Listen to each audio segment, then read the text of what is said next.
Hi, my name is Carolina, and today I'm going to talk about how to use a social story to teach pragmatic language skills to high-functioning children on the autism spectrum. I'll go over the materials that you need, some of the situations in which a social story might be appropriate, how you actually write a social story, how you implement a social story, and then finally I'll show you a social story that I have. So some of the materials that you might need.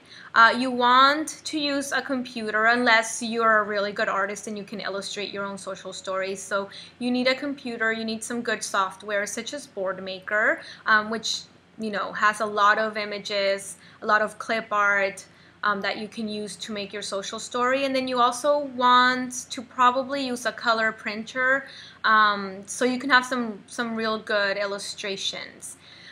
So when are social stories appropriate? A social story is ideal when we want to teach children how to interact or complete a social task that he or she might not be very proficient in, that might cause anxiety, that might be really difficult or really confusing for the child. So some examples would be ordering food at a restaurant. A lot of kids on the autism spectrum don't have the social language skills to successfully order food at a restaurant.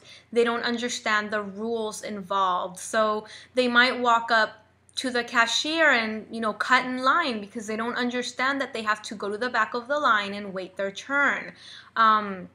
They might not use the appropriate language to order food. So they might just say something like, "Give me that burger over there," assuming that the cashier knows what burger they're talking about, and they might not use polite language for the situation. They might have a really hard time giving up their money when it comes time to pay, so they might want to learn how to give up that money. If you want your food, you have to give up your money. Another good situation might be, for example, when they're going to a quiet place, the library.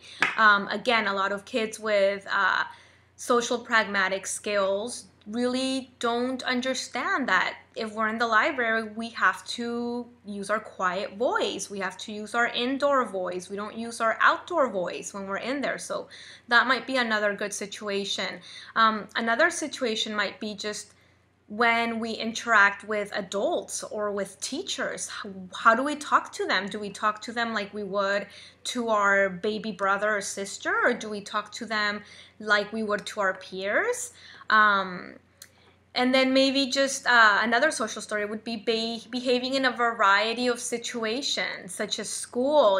How do we behave at school versus how do we behave at home versus how do we behave when we are with our friends? Another good social story might be how to have a conversation with friends. So a lot of these kids don't understand that we have to take our turn. We have to wait for our conversational turn. We can't interrupt. What do we do when we want to end the conversation? Is it okay to persevere on our favorite topic? So these are all good social story examples.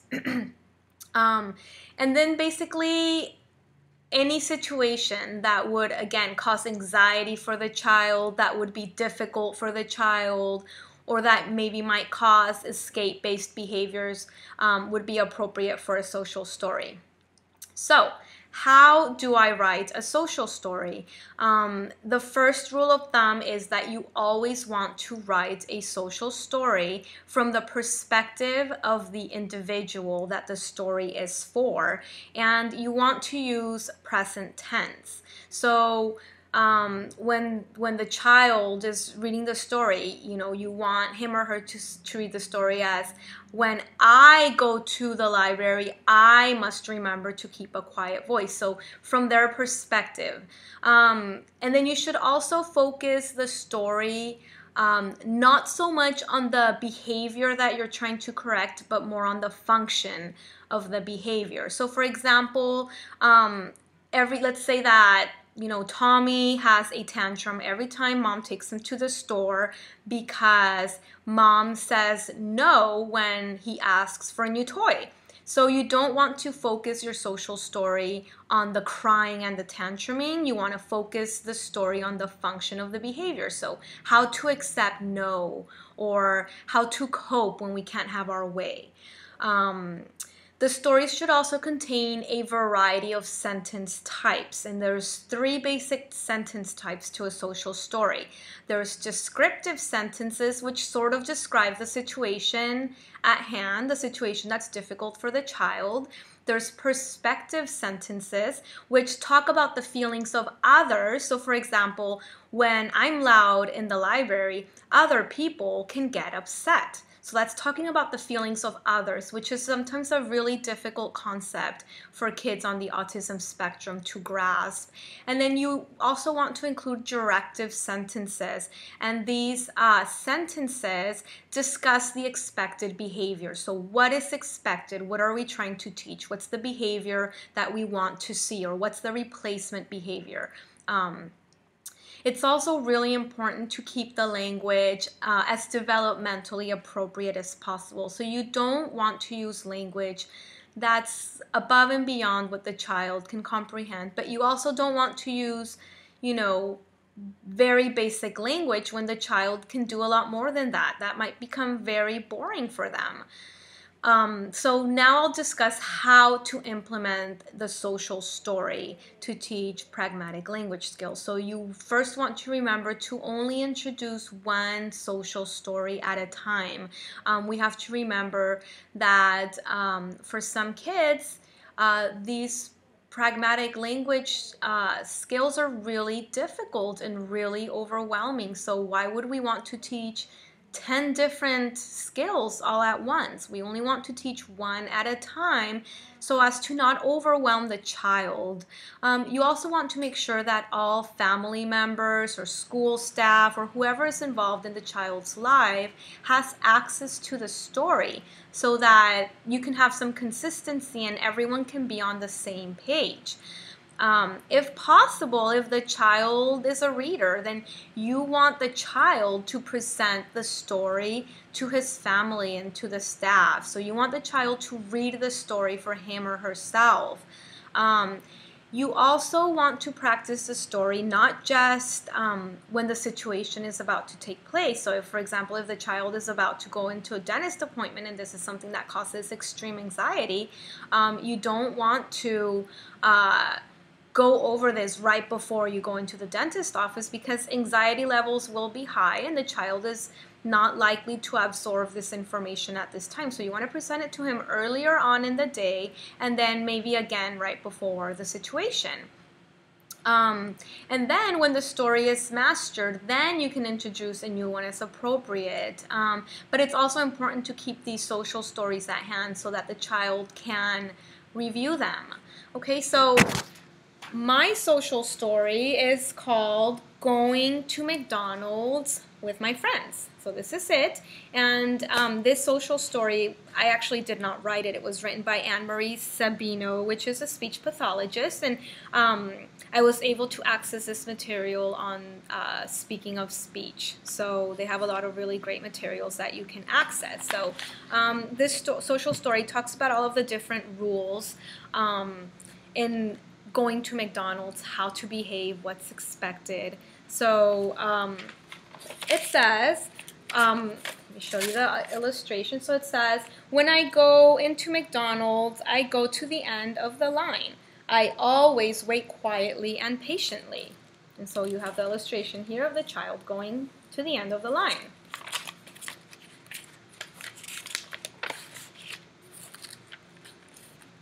When I'm waiting in line, I think about what I want to order. So this tells the child, it's not okay to get to the front of the line and take 15 minutes trying to figure out what you want to order. You want to do that ahead of time.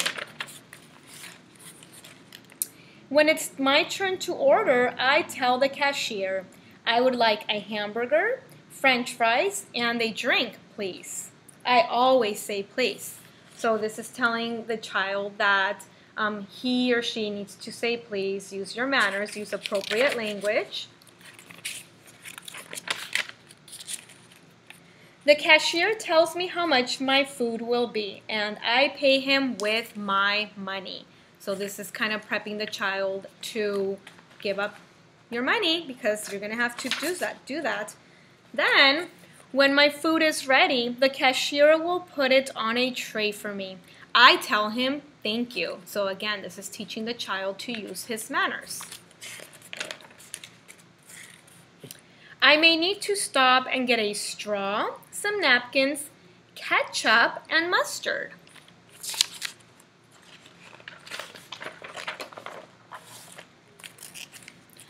I can carry my food carefully to the table.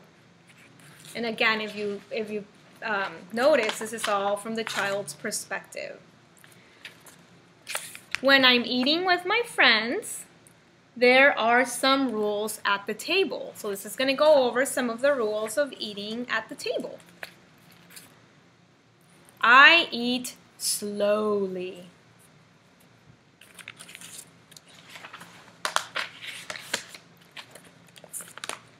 I chew with my mouth closed.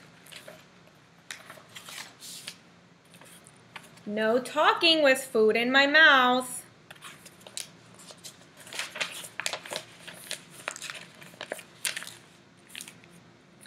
Wipe my mouth when I am finished. And when I'm done eating, I will throw my trash in the garbage can.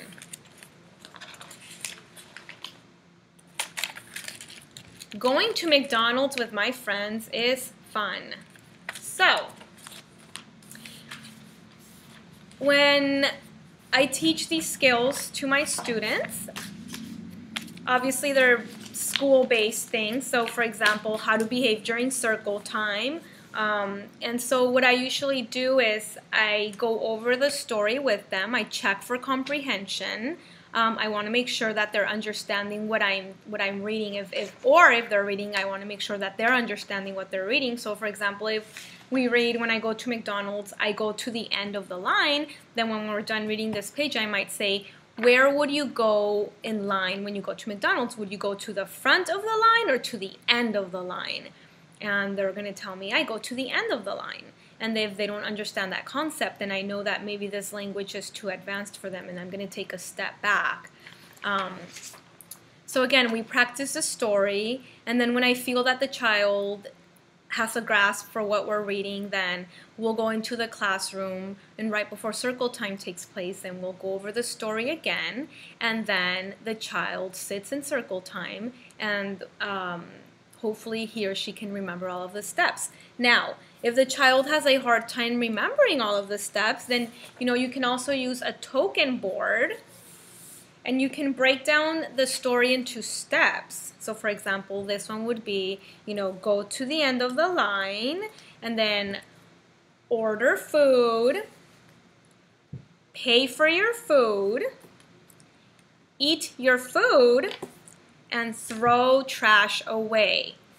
So as each thing is going on, so for example, when the child gets to McDonald's, so I'll say something like, okay, so what are we gonna go do? And he'll say, okay, I'm gonna go to the end of the line. And when he gets to the end of the line, I'm gonna say, hey, good job, you're at the end of the line. So we'll stick this on our board with some Velcro, and then when he or she orders his food, I'll say, hey, you ordered your food. And so on and on until we fill our board, and this provides a nice visual. You can also do this, again, to break down a social story. So if developmentally the child is not where he or she needs to be to understand a social story, then you can just do little steps. So okay, we're going to talk about how we order food when we go to a restaurant. Okay, so what are we going to do? Okay, we're going to order our food. Good. And then again, this provides a visual for the child. Okay, and then after we order our food, what are we going to do? We're going to pay for our food. Good. And so on and so forth.